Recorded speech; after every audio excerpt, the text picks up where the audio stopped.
Welcome to the Project Profile Podcast. I'm your host, Mark Allen. This is a podcast where we explore everything that it takes to market property projects here in Australia.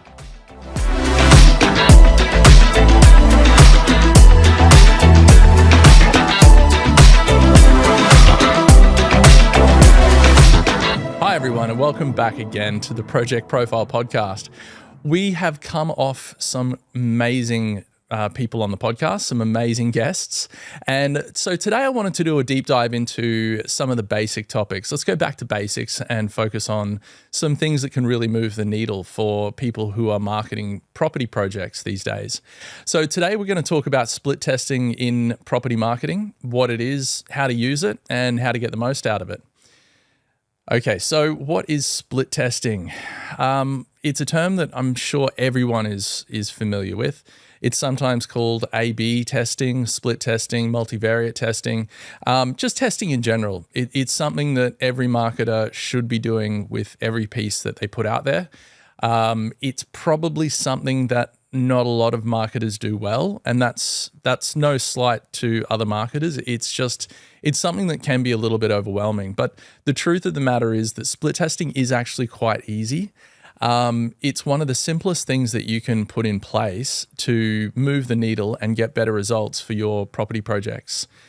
So split testing can be the difference between 10 leads and 100 leads.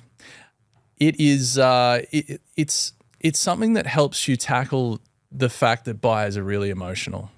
So when they're approaching buying a property, especially off the plan, there's a lot of trust there. So what you want to try and do is when you're marketing a property project, you want to align the project with the buyer's values and what they're looking for. And you want to make sure that the message that you're putting out there really, really resonates with those buyers. And as a marketer, sometimes it can be hard to understand what's working and what's not working without doing split testing or tracking. So split testing is vitally important to making sure that you're figuring out what actually resonates with those buyers, and you do more of that and you do less of the stuff that doesn't work. So split testing is vitally important. And we're going to take a look at it today and dive in and check it out. So here we go. What is split testing? Let's start at the top there. So split testing is really, really basically you're getting two versions and you're putting them head to head, and the winner stays and the loser goes away. And then it's just rinse and repeat. So it's something that you should always be doing.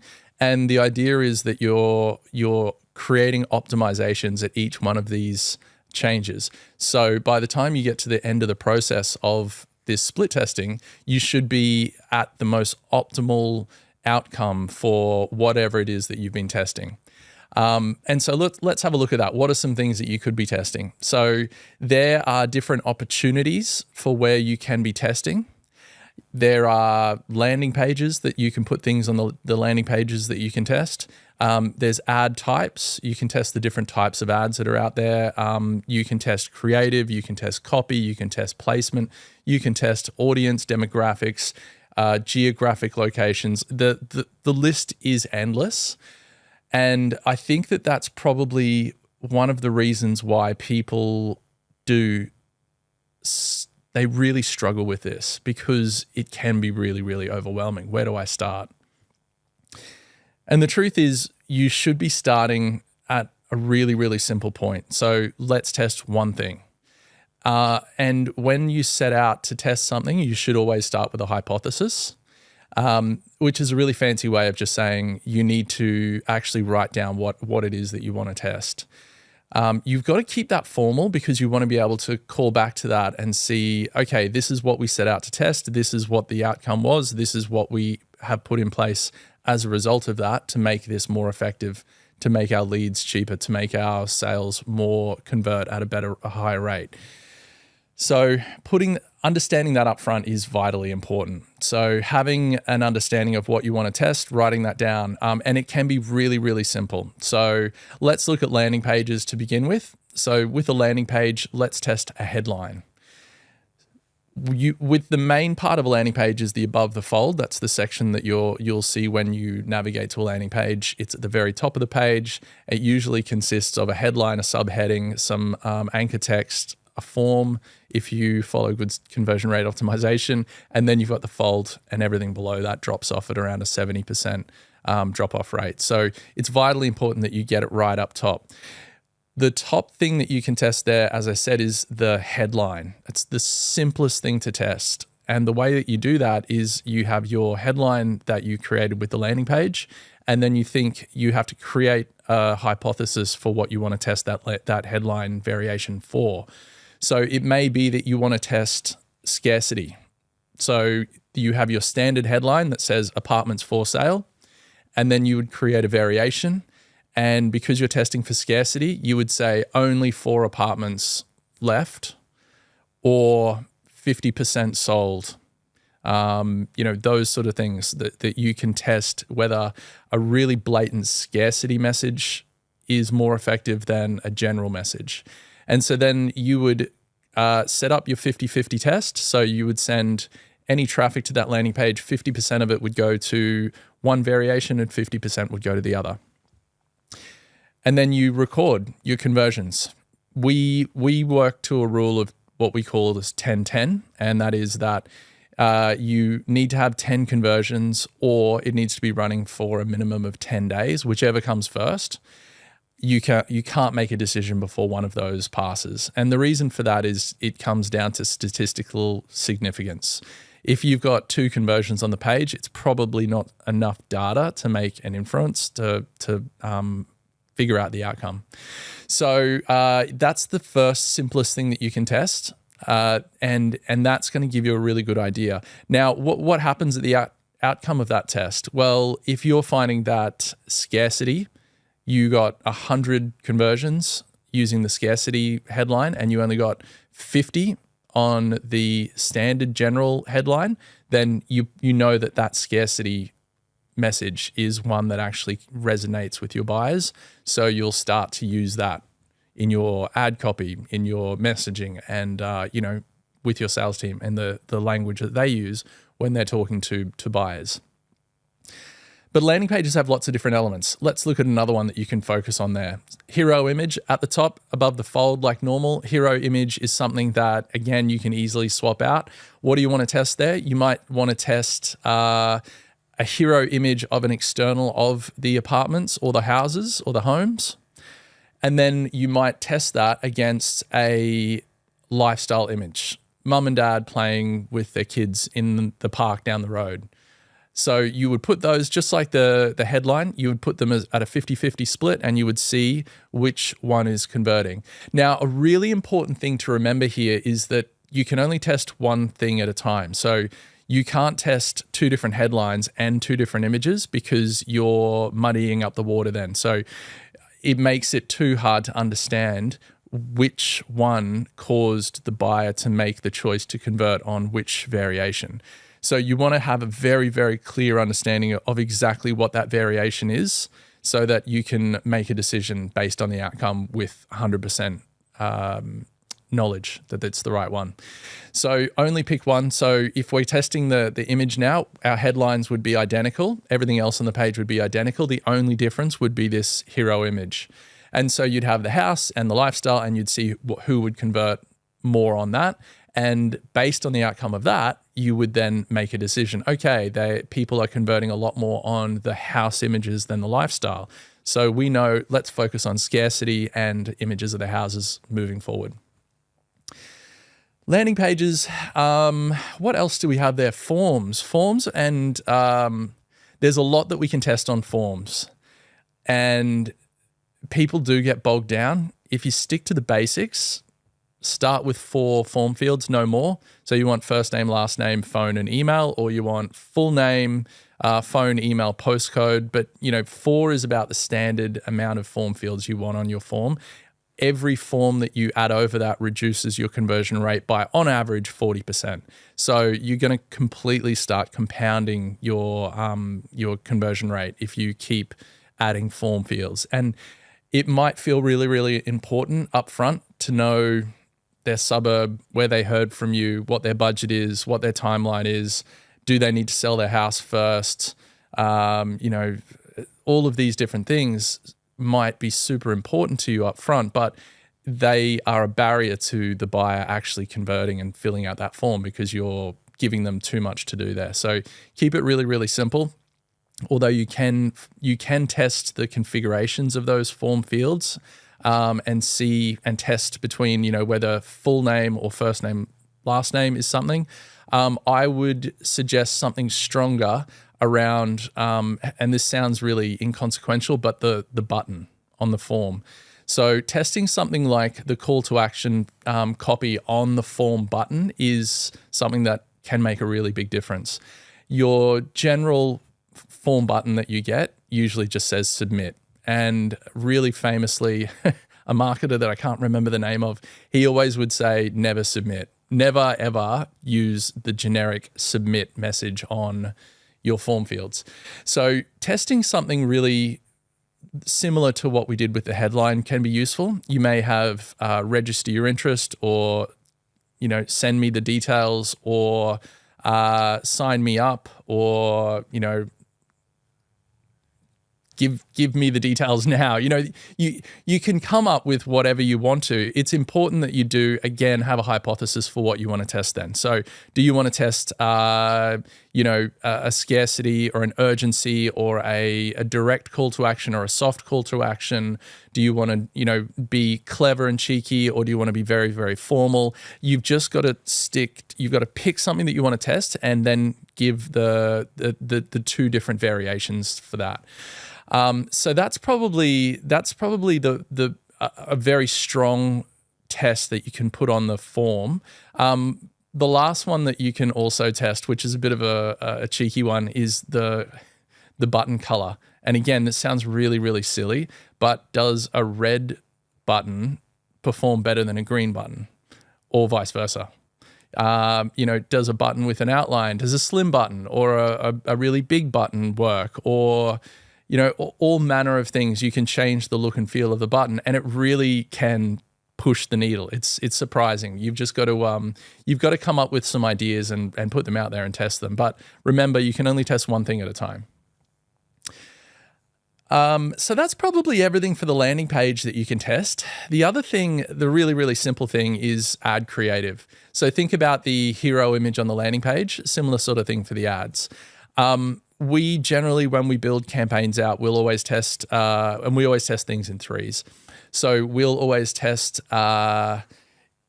just generally house, facilities, lifestyle. We'll always start with that with a new project, because we want to know what's important to the people in the local area, what's important to the buyers that we're trying to identify.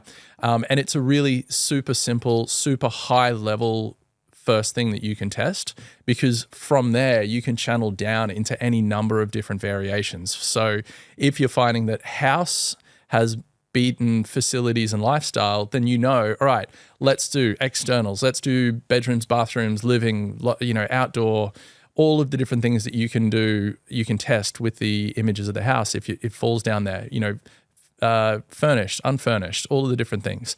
And then if it falls under facilities, you can have carousels of the facilities. You can have static images of the facilities. Test which facilities in particular they liked. Do they like it when there's people in the images enjoying the facilities, or without, so they can imagine themselves there?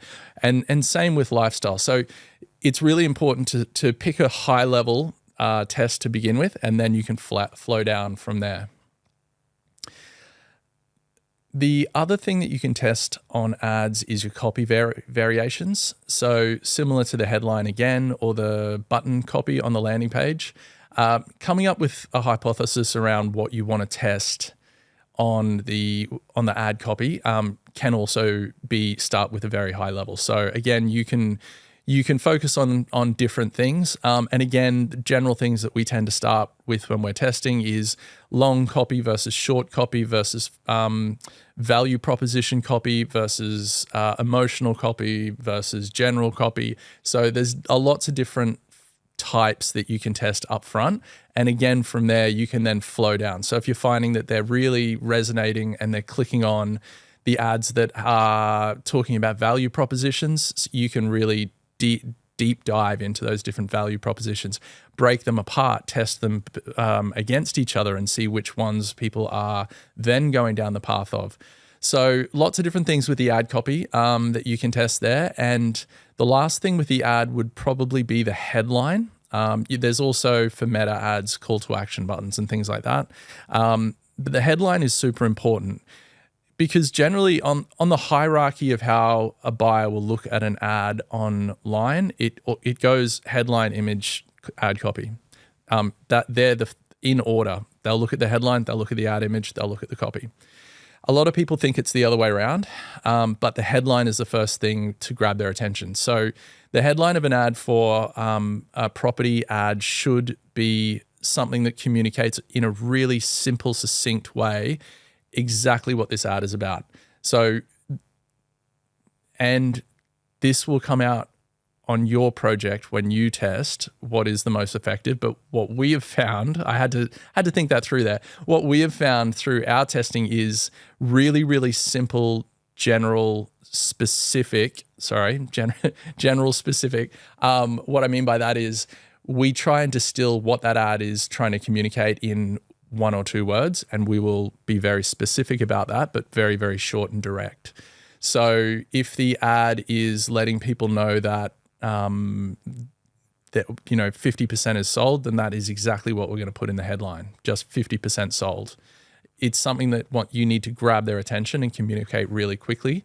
And so as a result, you can test the different things that you want to communicate in that headline to the buyers for this specific project. So so knowing that you have to be very specific and succinct, you want to know, do they want to know more about this? Do they want to know more about that? And it may be, do they want to know more about, and you can group that into the same way that we did with the ad images, with the headlines. You've got to define what it is that you want to be testing in that headline. So that's the last thing in the ad variations that you can test there. I think one of the last things that you can actually test all up would be the audience.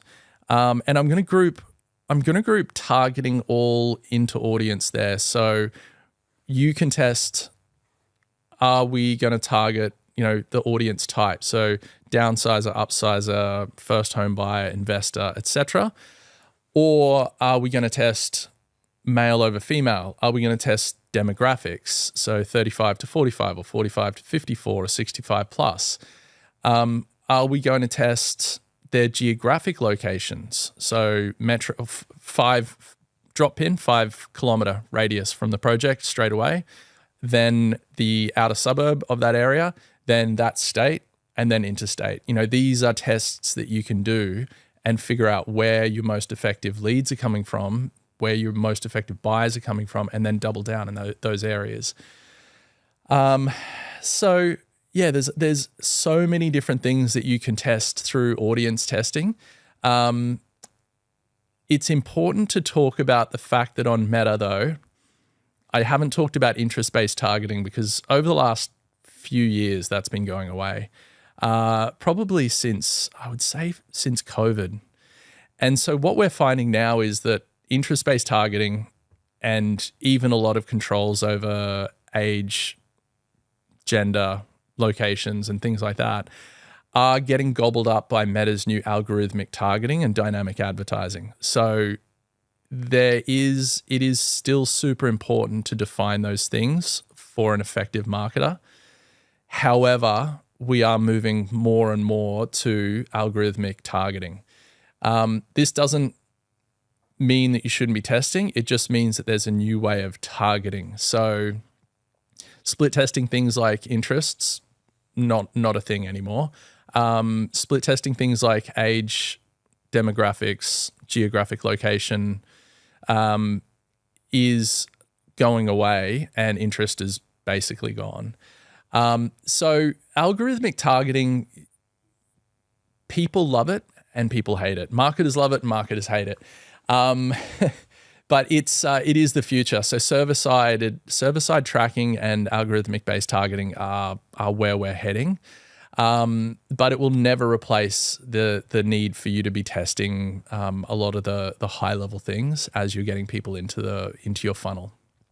Okay, so in summary, split testing is super important. It can be overwhelming, but as a property marketer, it's the most important thing you can be doing to understand where your effective market is and where the effective money should be spent. So don't be afraid. Start really, really simple, but have a very defined test that you write down that you can then figure out what the outcome is, and you can make changes based on that. Split testing isn't about guessing. It's about figuring out what works and then scaling that. And if you do that, your campaigns are going to be so much more effective, and you're going to be able to really resonate with the buyers that you need to be in front of. So thanks very much for coming along with me on the journey today about split testing. And I hope that you got a lot out of it. If you're listening to us on the podcast player of your choice, please make sure you hit the subscribe. And if you're watching us on YouTube, make sure you hit that bell icon and subscribe, and we will see you next time. Thank you.